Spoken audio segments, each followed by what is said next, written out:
আসসালামু আলাইকুম। Hello everyone, welcome to daily delights with Zohra. আজকে আমি আপনাদেরকে ক্যারামেল পুডিং তৈরি করে দেখাবো। এই রেসিপি জানে না এমন মানুষ খুব কমই আছে, কিন্তু আবার অনেকেরই কমপ্লেন থাকে পারফেক্টভাবে ক্যারামেল পুডিং তৈরি করতে গেলে কালারটাই আসে না, পুডিংটা নরম হয়ে যায়, ঢালার সময় ভেঙে যায় বা ডিমের স্মেল আসে।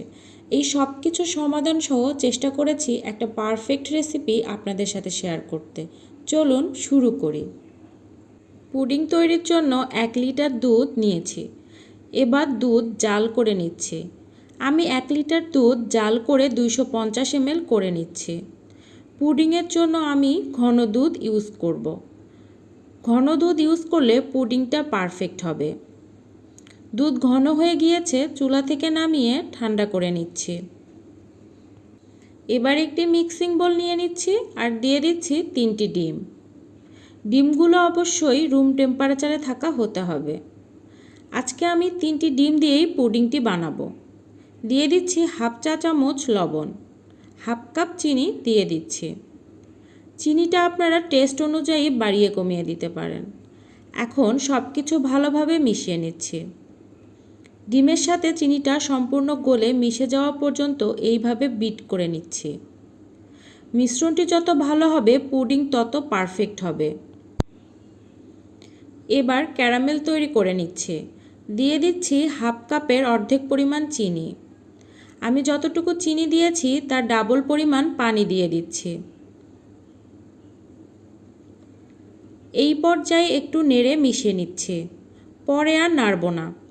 চুলার আঁচ লো রাখতে হবে। ক্যারামেলের কালার পারফেক্ট চলে এসেছে। এর বেশি ডার্ক কালার করা যাবে না। নামিয়ে ঠান্ডা করে নিচ্ছি। আগে থেকে তৈরি করে নেওয়া ডিম আর চিনির মিশ্রণের মধ্যে দিয়ে দিচ্ছি জাল করে নেওয়া দুধ। দুধটা অবশ্যই ঠান্ডা হতে হবে। এই পর্যায়ে ডিমের মিশ্রণের সাথে দুধ ভালোভাবে মিশিয়ে নিচ্ছি। আগে থেকে সেট করে নেওয়া ক্যারামেলের মধ্যে দিয়ে দিচ্ছি দুধ আর ডিমের মিশ্রণটি। আমি মিশ্রণটি ছেঁকে দিয়ে দিচ্ছি। পুডিং বানানোর জন্য অবশ্যই এই কাজটি আপনাকে করতে হবে,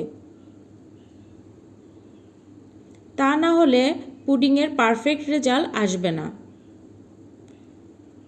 এখন পানির ভাপে পুডিংটি বানিয়ে নিব। চুলায় প্যান বসিয়ে দিচ্ছি। একটি স্ট্যান্ডের উপর পুডিংয়ের বাটিটি বসিয়ে দিচ্ছি। ঢাকনাটি ভালো করে আটকিয়ে দিচ্ছি। এখন পানি দিয়ে দিচ্ছি। পানির পরিমাণ যেন পাত্রের কোয়ার্টার ভাগের বেশি না হয়, এই বিষয়টি লক্ষ্য রাখতে হবে। ঢাকনা দিয়ে ঢেকে দিচ্ছি। 30 মিনিট মিডিয়াম আঁচে জাল করে নিচ্ছি। 30 মিনিট পর নামিয়ে নিচ্ছি। রেখে দিচ্ছি ঠান্ডা হবার জন্য। ঠান্ডা হবার পর ঢাকনা তুলে নিচ্ছি। দেখুন কত সুন্দর পারফেক্ট হয়েছে ক্যারামেল পুডিং।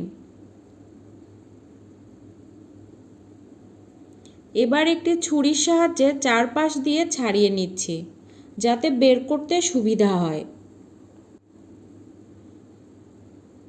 এবার পুডিংটি নামিয়ে নিচ্ছি। এই কাজটা সাবধানে করতে হবে, না হলে ভেঙে যেতে পারে। তৈরি হয়ে গেল লোভনীয় ক্যারামেল পুডিং। ক্যারামেলের কালারটা একদম পারফেক্ট হয়েছে, আর পুডিংটাও হয়েছে একদম সফট। আপনাদেরকে আমি একটু কেটে দেখাচ্ছি।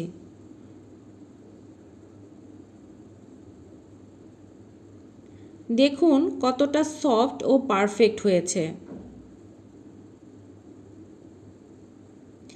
আমার আজকের রেসিপিটি কেমন লাগলো অবশ্যই কমেন্ট করে জানাবেন।